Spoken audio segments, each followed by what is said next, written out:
Kabul airport पर Islamic state of Khorasan province ने ISKP ने हमला क्यों किया? इससे तालिबान क्या सबक सीख सकता है और आईएसकेपी का भारत से क्या कनेक्शन है, क्या कोई कनेक्शन है? इन तीन बातों की विवेचना करते हैं। नमस्कार, मैं हूं विजय विद्रोही और आप देख रहे हैं अनकट। तो काबुल एयरपोर्ट सबसे ज्यादा सुरक्षित एयरपोर्ट, उसके बाहर का होटल सबसे ज्यादा सुरक्षित, अमेरिका की फौजें वहां, नाटो की फौजें वहां, लेकिन वहां आईएसकेपी हमला कर देता है, एक फिदाइन हमला होता है, 70 से ज्यादा लोग मारे जाते हैं। आखिर ये हमला हुआ क्यों? इसके 5 कारण बताए जा रहे हैं। एक, इस्लामिक स्टेट खुरासान प्रोविंस ये जताना चाहता था अमेरिका को कि वो खत्म नहीं हुआ है और अमेरिका की मांद में आकर जो सबसे सुरक्षित स्थान है वहां पर वो हमला कर सकता है, यानी उसकी ताकत कितनी। दूसरा, वो तालिबान को बदनाम करना चाहता था कि तालिबान के हाथ में सत्ता चलाने का काम इतना आसानी से नहीं आने वाला है। तालिबान बहुत समझदार गुट नहीं है, एक तरह से कह सकते हैं, तालिबान को बदनाम करने के लिए। तीसरा, पब्लिक प्लेस पर, एयरपोर्ट पर जहां हजारों की संख्या में अफगानी थे, वहां पर हमला करके वो दहशत फैलाना चाहता था। चौथा, वो तालिबान को ये सीख दे रहा था कि शरिया के अनुसार उसको चलना चाहिए, उसको पाबंदियां लगानी चाहिए, क्योंकि हाल ही में आईएसकेपी ने भी कहा था कि संगीत और ये फिल्म संगीत ये सब बेकार की चीज़ें हैं, ये सब बंद हो जाना चाहिए, महिलाओं को घरों के अंदर रहना चाहिए, महिलाओं के घर के बाहर निकलने पर रोक लगा देनी चाहिए, शरिया को पूरी तरह से लागू करना चाहिए। और एक पांचवा कारण यह है कि तालिबान में बहुत सारे गुट हैं जो तालिबान से खुश नहीं हैं, या ऐसे लड़ाके हैं जो जिहाद पर अभी भी उतरे हुए हैं। तो ऐसे जिहादियों को वो अपने साथ आईएसकेपी लाने की कोशिश कर रहा है कि ठीक है भाई, आप तालिबान के साथ नहीं हो, तालिबान ने जैसे सरकार बना ली, और तालिबान ने किसकी सरकार बनाई? अमेरिका के पिट्ठू हैं ये, अमेरिका सीआईए की सरकार है एक तरह से, ये बात आईएसकेपी कहता रहा है। तो आप हमारे साथ आइए, हम मिलकर लड़ेंगे। और जिहादियों को भी लगता है कि जब एक तालिबान 20 साल से लड़कर और एक दुनिया के सबसे बड़े चौधरी अमेरिका को हरा सकता है, उससे पहले मुजाहिदीन 10 साल लड़कर दुनिया की सबसे बड़ी एक सुपर पावर रशिया को हरा सकते हैं, यूएसएसआर जो हुआ करता था, तो हम भी क्यों नहीं कोई बड़ा कारनामा करके दिखा सकते? तो ये बात है। अब आते हैं कि आईएसकेपी बना कैसे, Islamic State Khorasan province, Khorasan शब्द कैसे जुड़ा? दरअसल ये पाकिस्तान में जो तहरीके तालिबान पाकिस्तान है उसका एक हिस्सा हुआ करता था। 2014 में अमेरिका ने पाकिस्तान पर दबाव डाला कि वो टीटीपी को खत्म करे, उसके लोगों को हटाए वहां से, और पाकिस्तान भी आजिज आ चुका था टीटीपी से। तो डूरन रेखा के इस तरफ अफगानिस्तान में ऐसे बहुत सारे लोगों को धकेल दिया गया। उस समय मुल्ला रेडियो या फजीउल्ला एक होता था, मुल्ला फजीउल्ला, जिसे मुल्ला रेडियो भी कहा जाता था, वो तहरीके तालिबान पाकिस्तान का सदर अध्यक्ष हुआ करता था। तो उमर खालिद खुरासानी, खुरासानी हो सकता है गांव का नाम हो खुरासान, उमर खालिद खुरासानी नाम का एक आदमी था जो लड़ाके लेकर अफगानिस्तान चला गया था, तालिबान तहरीके तालिबान पाकिस्तान से अलग होकर, और वहां जाकर उसने सोचा अब क्या किया जाए, तालिबान से मिला जाए, अलकायदा से मिला जाए, या फिर इस्लामिक स्टेट जो आईएसआईएस है उससे मिला जाए। उसको लगा कि आईएसआईएस की एक ब्रांड वैल्यू है, आईएसआईएस को सब जानते हैं, इंटरनेशनल स्तर पर रिकॉग्निशन मिल जाएगा, चर्चा में आ जाएंगे, सुर्खियों में आ जाएंगे। तो उसने Islamic State Khorasan province ISKP बना लिया। इसके बाद आईएसकेपी ने बहुत से हमले किए, 2014 से लेकर 2018 के बीच में इधर उधर बहुत सारे हमले किए, कुछ लोग मारे, अमेरिका की फौज के भी लोग मारे, कुछ ने कहा कि उनको हक्कानी नेटवर्क की भी मदद मिलती रही। ये बातें अपनी जगह अलग अलग हैं। उस समय जब कहा जाता था कि इसके पास करीब 7 या 8 हजार लड़ाके हुआ करते थे, धीरे धीरे इनकी संख्या कम होती चली गई और बहुत सारे लोग पकड़े भी गए। तालिबान भी इनका दुश्मन था, तालिबान ने भी इसके लोगों को पकड़ा।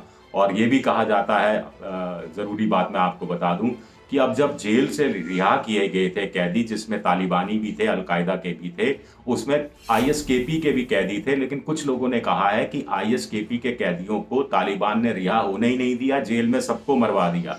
तो आईएसकेपी ने बदला लेने के लिए ये एयरपोर्ट पर कार्रवाई की, काबुल एयरपोर्ट पर, तालिबान से, कि आपने हमारे सैनिकों, हमारे जो लड़ाके हैं उनको जेल में मरवा दिया, तो हम बदला लेंगे और आपको बदनाम करेंगे। तो खैर 2018 आया, 2018 के अंदर दो फाड़ हो गया इस्लामिक स्टेट खुरासान प्रोविंस अब इसके जो सदर हैं वो बन गए शेख असलम फारूकी। ये शेख असलम फारूकी वो शख्स था जो सीरिया में आईएसआईएस के साथ मिलकर लड़ता रहा था। ये शख्स वो है जिसके साथ लश्कर तैयबा जैसे आतंकवादी संगठन के लोग भी जुड़े रहे हैं, जो भारत में जम्मू कश्मीर में गड़बड़ी मचा चुके हैं। तो आईएसकेपी का भारत का कनेक्शन कुछ रूप में ये कहा जाता है। पाकिस्तान का ये आरोप है कि आईएसकेपी अफगानिस्तान और भारत की उपज है। ये पाकिस्तान का आरोप है, उसकी पब्लिसिटी है। लेकिन अफगानिस्तान में एक इंटेलिजेंस विभाग के जो एक अधिकारी जो वहां काम कर चुके हैं, आनंद अरनी, उनका हाल में एक सोशल मीडिया, डिजिटल मीडिया पर एक लेख छपा था जिसमें उन्होंने ये फारूकी के बारे में बताया था और कि कैसे लश्कर इनके साथ जुड़ा हुआ है। तो भारत के लिए खतरनाक बात यह है कि लश्कर तैयबा आईएसकेपी के साथ जुड़ा रहा है और ये कश्मीर के लिए, कश्मीर को देखते हुए भारत के लिए संकट की घड़ी हो सकती है, एक चीज। दूसरी ये कि गुरुद्वारे पर आपको ध्यान होगा हमला हुआ था काबुल के गुरुद्वारे में, जिसमें 25 सिख मारे गए थे, जिसकी जिम्मेदारी आईएसकेपी ने ली थी। और तब आईएसकेपी का सदर था शेख असलम फारूकी, उसको गिरफ्तार किया गया था और उसके साथ साथ केरल के एक आदमी को भी गिरफ्तार किया गया था, कश्मीर के एक आतंकवादी को भी गिरफ्तार किया गया था जिसका नाम एजाज अहनार बताया जाता है। तो उस समय कहा गया था कि आईएसकेपी में केरल के 100 से ज्यादा लड़ाके शामिल हैं। ये खुफिया विभागों ने, दूसरे विभागों ने और पश्चिम के मीडिया ने ये खबर दी थी। और ये भी कहा गया कि काबुल के गुरुद्वारे पर जो हमला हुआ था उसका सरगना भी, उसकी कमान भी केरल के एक आदमी को सौंपी गई थी। आपको ध्यान होगा कि केरल के कुछ लोगों के नाम आईएसआईएस के भी सिलसिले में सामने आए थे, कैसे वो साइबर सेल उनका चलाते रहे हैं, एक्टिविटीज करते रहे हैं, उनके लिए लोगों की भर्ती करने का काम करते रहे हैं। अंत में हम बात करते हैं, मुझे नहीं मालूम इस खबरों की में कितनी सच्चाई है। ये सारी खबरें इंटरनेशनल मीडिया में कभी कभी ले देकर घूम फिर कर छपती रही हैं। अब बड़ा सवाल उठता है कि आईएसकेपी ने जो हमला किया एयरपोर्ट पर, क्या वो आगे हमले कर सकता है? बिल्कुल कर सकता है, इस बात की आशंका से इनकार नहीं किया जा सकता।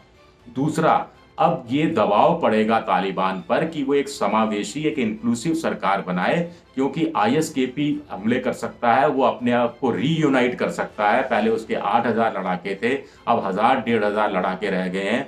लेकिन वो अगर नाराज उज्बेकों को, ताजिक लोगों को, तुर्कों को, हजारा लोगों को अपने साथ शामिल कर ले, या फिर पश्तूनों को भी कुछ लोग जो नाराज हैं तालिबान से, उनको शामिल कर दें, तो बड़ी फोर्स बन सकता है।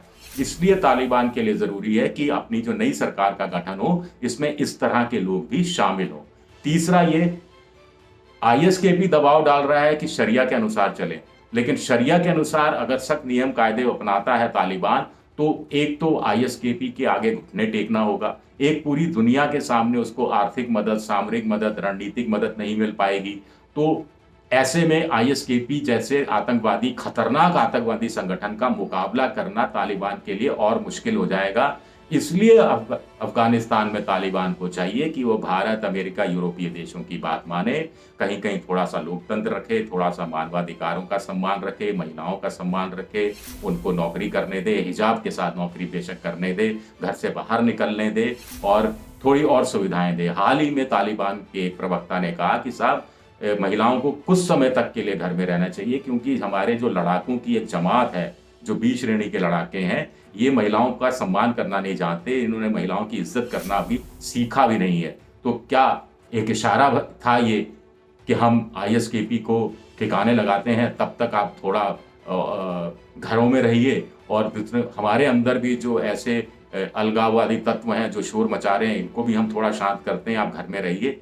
ये एक बड़ा सवाल है। लेकिन काबुल एयरपोर्ट पे जो हमला हुआ, दो लोगों ने हमला किया और जिसमें 11-12 अमेरिकी सैनिक मारे गए, और 2011 के बाद पहली बार इतनी बड़ी संख्या में अमेरिकी सैनिक मारे गए हैं। ये बात भी ध्यान रखना चाहिए। हालांकि कुछ लोग कह रहे हैं कि आईएसकेपी में इतनी ताकत नहीं है, इतनी कुव्वत नहीं है, इतना फोर्स नहीं है उसके पास, इतनी रणनीति नहीं है कि वो काबुल में घुसकर एयरपोर्ट जैसी सुरक्षित जगह पर आकर इतना बड़ा हमला कर दे और जो सफल हो, 70 लोगों को, 72 लोगों को मार दे। तो इसमें कोई ना कोई षड्यंत्र है, कोई कहानी है, कोई पर्दे के पीछे की कहानी है। इशारों इशारों में पाकिस्तान, हक्कानी नेटवर्क, इनका नाम भी लिया जा रहा है। ये बातें अलग है, लेकिन भारत को और ज्यादा सावधान और चौकस रहने की जरूरत है आसानियों से। शुक्रिया आपका, बहुत बहुत शुक्रिया।